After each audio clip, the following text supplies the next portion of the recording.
Good morning and good afternoon, wherever you are in the art world. So we have our wonderful Michel Ghatan, which we are honored that you are with us today, Michel, because you were on our very first issue of the magazine, of the Art Talk magazine, and it's amazing to have you for our new brave VR Art Talk magazine issue. Thank you, Carolina. Michel, there are so many things, so many stories about your career and about your passion that we could be here for a long time. But I would like to ask you, who is Michel Ghatan, first of all, to the Art Talk community? That's a good question. But let's say, yeah, I'm a fine art, black and white photographer, focusing on African wildlife, based in London, with a Swiss background. Yeah, I mean, actually, I've been involved in wildlife photography for about 13 years now,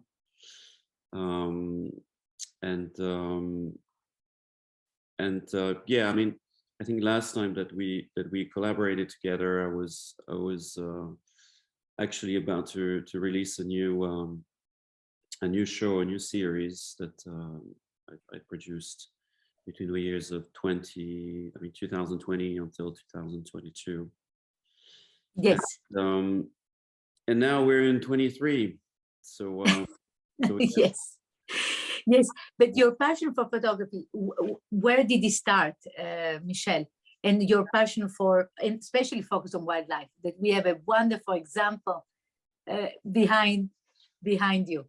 Well, the start, I would say, is a combination of two things. I mean, as a child, I was very much focused on dinosaurs and reading about them and so on. And then at the same time, my father always had cameras around. Mm-hmm. He was very passionate since the 50s. He was buying cameras, and everywhere we were going on holidays, we always had 2-3 cameras with us. So as a child, I was always playing with his cameras. I was cleaning them sometimes. Back then, it was film. Yes, which was great. So I always I had this feeling that one day maybe I might use them, and then eventually I started using Leica cameras in 2008, 2009, and I did a bit of street photography, with landscape photography, and then eventually I went back to my first love, which was the animals, and then I started like that with combining the right medium with the right passion. And no, this is beautiful, because of course you've been seeing everything, as a photographer. The beginning, what as you said, we were using a real macchine fotografiche, and to post-COVID. So this is also something that must have been changed. So how did how do you see this change in photography? Well, I think it's wonderful. I mean, the real plus, I would say, is that now everybody can be a photographer, mm-hmm. Which is magnificent. So you have from the age of 3 or 4 years old, they can start taking pictures with their phone. If they have access to a smartphone, and then even, my mother is actually 82 years old, and she can also take pictures. So so the technology has evolved in really a brilliant way for that. Now, it doesn't mean that you can really create a beautiful picture, but at least it gives a sense to people how to relate, mm-hmm. to photography, which is really amazing. And then on the technical part, I mean, if you look at the history of how cameras have emerged and evolved, I think now we're having some kind of a flashback, and we're moving between we're using digital, but we're moving back to the way we used to do things. The camera is looking like old school instead of like, you know, very modern, for example. But it's yeah, I mean, it's really fantastic. The evolution is amazing, and the lenses as well are really top notch. So it's yeah, it's great. It's great. Yes, it's a story of a bit of humanity. I think, you know, from Yeah. the first. And as you said, as even your mother can take pictures. This is really how we relate to our daily life. It's part of us. But what I would like to, you know, once you said, which is a beautiful, beautiful sentence, you said, between a photographer and his subject lies a secret language, a code that not many people can fully comprehend. Could you describe this dance or even this dating process? Beautiful. Yeah, I mean, in when you photograph wildlife, you don't have really a stage, in the sense that, you know, if you're a fashion photographer, for example, or you can position your subjects. So when you do wildlife photography, you're basically immersing yourself in a world that, you know, it's completely foreign to you. You have to play by their rules. So you cannot position animals in the way, you know, you would like, or you know, work with the light that you would like. So it's very, very different, in the sense that, you know, you have to you cannot steal the photograph. You have to really make it. You have to create it. So sometimes with your subject, what you have to develop, it's trust, and it takes a long time. So you have this kind of language of it's like foreplay, dating, you know, between an animal, and especially, for example, large sizes animal, like, you know, elephants, for example, or rhinos, or, you know, because they have a big presence, you know, they're you really feel that you're the king of the jungle, and you're a nobody. So the way it works is that really you have to do things slowly, and you have to understand, you know, their language, and they have to understand you, and you have to create that bond and that trust. And then eventually, if you have done a successful job, they let you in, you know, and then you can come closer, and then you can create, you know, beautiful pictures. And Michel, behind you, is he Tim? No, actually, this is his uncle. His name is Toy.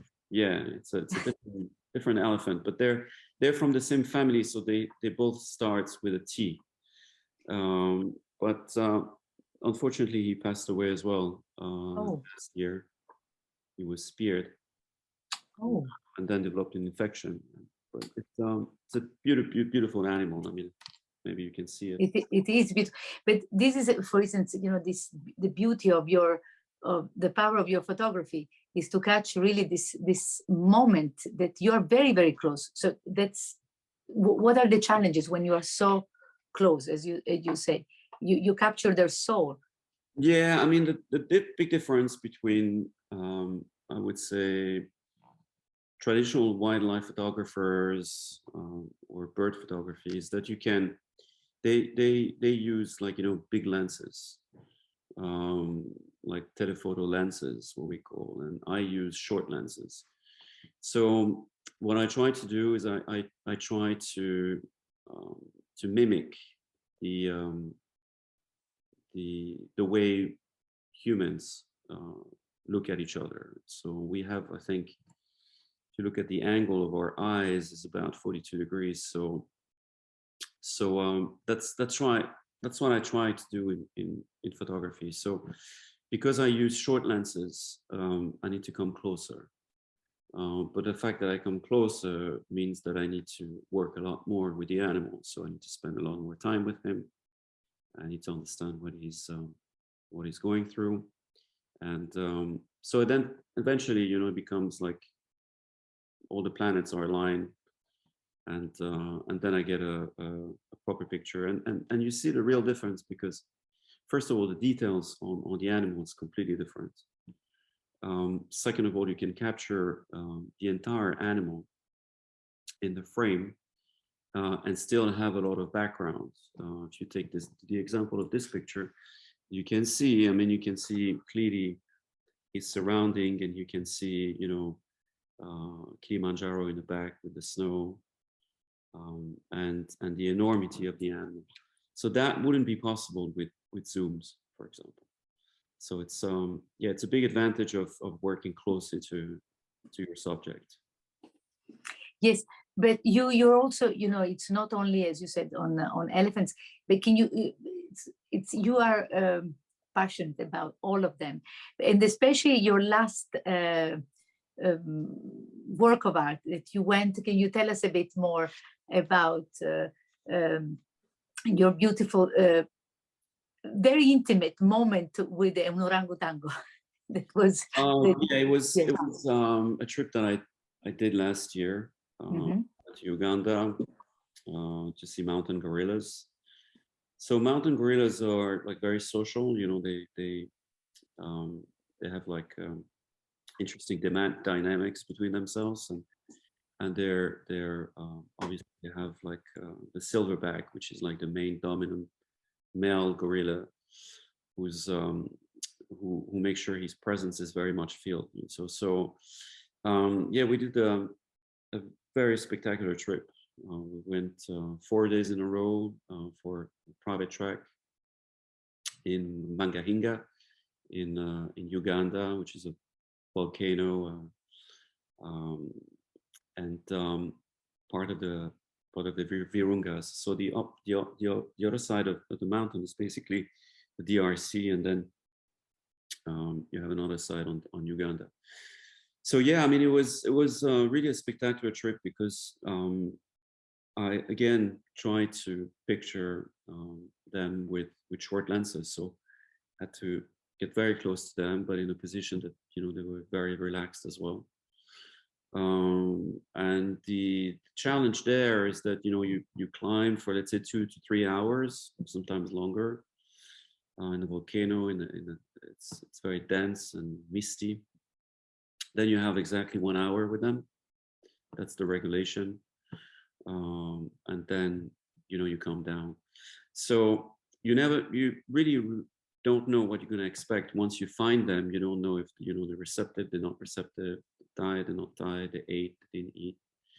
So it's a bit of a challenge, and yeah, I mean, the encounters I had during these 4 days were brilliant. I mean, I managed to be in the presence of a very, very big silverback with his son, totally relaxed. It was really a beautiful moment, and also I took some pictures of babies and playing. It was great. It must be incredible, but also, you know, the entire organization. So it's not only, you know, that you have to think about the animal, it's all this traveling to curate all of this. It must be incredible, because it's so exciting. You know, it's when you have to prepare it, and then you go through, and then you see what you've done. It's yeah, I mean, it's a lot of preparation, understanding, you know, where you're going to land and what you're going to see, and you know, obviously you cannot control the weather. It's a big problem. So we had, for example, one day where it was raining, and when it rains, it really rains. So it's a different environment than a city life. You cannot use umbrellas, for example, and so yeah, I mean, it's challenging, but at the same time, it's part of the fun. I mean, it's you know, we rely on each other, and we trek, and sometimes we joke about it, and then we come back to camp, and we either very pleased with what we had, or it was absolute disaster. So it's one of those, but it was really a beautiful trip. Yes, and you are going to. Can you share any other projects that you will do very soon? Yeah, I mean, I'm going back to Kenya at the end of July, Mm-hmm. so soon. Going for about 2 weeks in total, and but this time I'm going to do a different type of trip. I'm going to focus on the desert. Mm. So part of the Ambo City ecosystem has a lake bed, which is very dry during the dry season. So it becomes um, like about 50 square kilometer of deserts, and you have like elephant crossing or other animal crossing in order to find water. So this is going to be a first step to focus on the desert in Africa, but it will be a focus on basically animals in the wilderness, so animals with the challenge of desertic conditions. So before I used to take pictures of the animals, and the animals are actually the focus. So, you know, big portraits and all that. And then I would be like probably a little bit different where, you know, the focus is actually the wilderness and the presence of animals. So it would be a different angle here. But yeah, so the first part will involve Kenya, at least this region. Then we will focus on other parts of Kenya. We're not sure yet, and then probably move to other countries, possibly Morocco and the Sahara, the Kalahari in Botswana, Namib as well in Namibia. Wonderful, because you are also supporting many charities in creating awareness about the environment, about the wildlife. Yeah, so it's part of giving back, and the philosophy of, you know, feeling very fortunate to be able to witness nature and enjoying it. So I actually participate very much at raising funds for various organizations. So Fauna and Flora International, which is an incredible foundation created by David Attenborough. Big Life Foundation that is mainly based in Kenya and Tanzania, supporting rangers and conservation and also others. I do victims of terrorism, and funding special missions that go, for example, when you had disasters in the world. So it's called Rescue Without Borders. And then obviously ZSL, which is, you know, one of the most spectacular organizations in the UK, with presence everywhere in the world. They're more famous with the London Zoo, obviously, but I'm also deeply involved with them. But yeah, I mean, it's part of giving back. It's a wonderful feeling, and also I'm very honored to be able to do a difference. Yes, I think it's wonderful and impressive what you're doing. One shot, Michel, that stayed in your heart. One of many. It's like a bit like choosing your favorite baby, so it's difficult. But, if I had to pick one, I would say that probably one of the pictures that define what I try to do when I try to express, and also what I experience, is a picture of a very big tusker named Tim in Ambo City, actually a little bit outside of Ambo City, but Tawi. So I did a trip in 2020 actually to see him. I couldn't find him. He was deep in the mountain. It was during the first lockdown of COVID.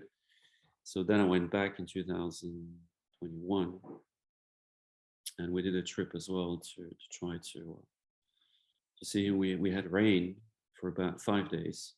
So we spent 5 days with him, non-stop, but with raining condition, and also he was very unreceptive. And then at some point, the rain stopped.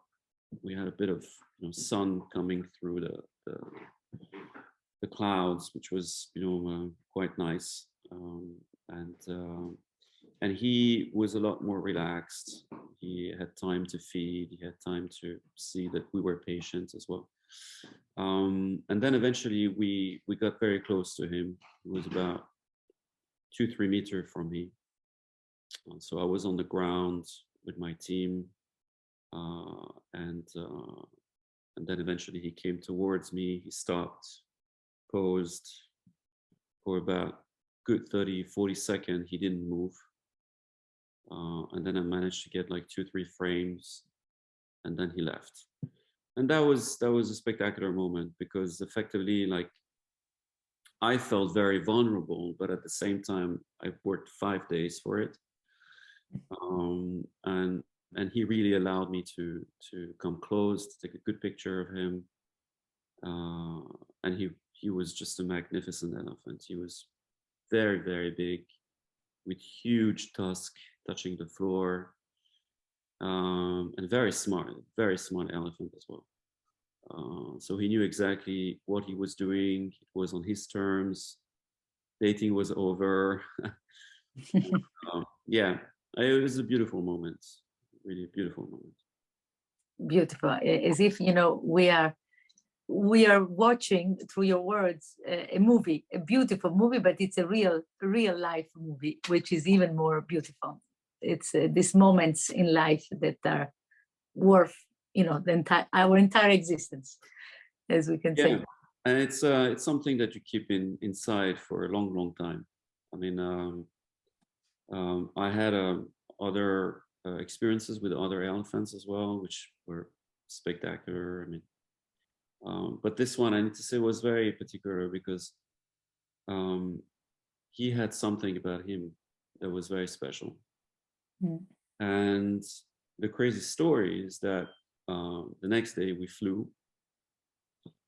and then I think it was about 9 or 10 days later, they called me to tell me that they found him dead. So I never realized that actually, you know, I would be probably the last one to take a picture of him. And it was a big shock for the community there, because he was 51 years old. He was a massive presence, you know. He commanded people, so he like. So yeah, I mean, it was you know, obviously when spent so much time with some spectacular animals, and then suddenly they're not here anymore, so it becomes even more special. So touching, I have to say. It's also, you know, because he allowed that moment, you know, as if he knew, but you didn't know. But you know, this whole situation about this dialogue between, so he sent, you know, he gave you a goodbye. That is. Yeah, I mean, you really feel that you can capture a little bit of their soul in a brief moment, when they really look at you, and you're tiny, and they're absolutely massive, but at the same time they move with you know, like a slow motion, with so much power and elegance, that you have a feeling that, you know, you managed to grab something here. Yes. Yeah, so definitely. It's a good one. Michel, one thing that I would love to know is, to a young photographer, what would be your advice? Especially today. I think I would probably go out and take as many pictures as possible until you figure out what's your attraction to it. And I think at some point, if you have creativity will come to you. But I think the best way to express that is really to be free, and not to think that you need to have a particular style or particular camera or particular, you know, broader horizons, and just go out and take as much picture as possible, and try to understand what attracts you, and then eventually things come together. I think it's by testing, I think, that you can really understand yourself and find satisfaction. Yeah. Yes. And the big advantage that is everybody can do it. I mean, it's magnificent. Yes, and can I ask you a very personal question? Do your children they love photography? So it's very interesting because they do. Okay. Probably because they're influenced by myself, but they also like to try. Mm-hmm. So I think each one of them, I have a 9, a 7, and 4-year-old. Even the 4-year-old has a small camera. And my sister bought her, and she walks around and pretending that she's taking pictures. But yeah, I mean, it's as I said, I mean, it starts at a very young age. Mm-hmm. It starts at a very young age that it's projection of the eye, basically. So the first time that you can actually take something from the eye and put it on paper. Yes.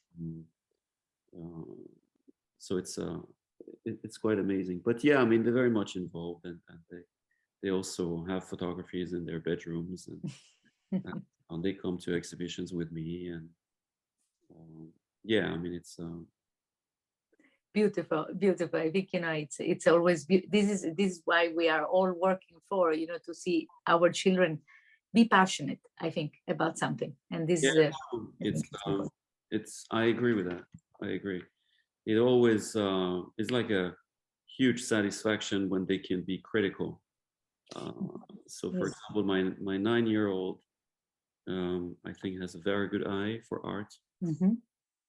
And she can already she can tell me which one she prefers, but she can not tell me why. But she can make decisions very quickly, and it's quite amazing because you can see that it has a particular picture would have a reflection on her, an effect on her. So it's talking to her, and some others, for example, are not talking to her. Wonderful. So maybe we will have her on our magazine in the very soon future. Compared with the go, and she loves to paint. Yes, fantastic. But Michel, thank you so much. It's so always beautiful to talk to you, because again, it's such it is when we speak with you, it's always it's as if we are moved through your words and through your images right there while you're having your picture, and it's incredible. I think this is what you're saying about all talking about getting this closeness to the beauty of life. My pleasure. Thank you so much for organizing it.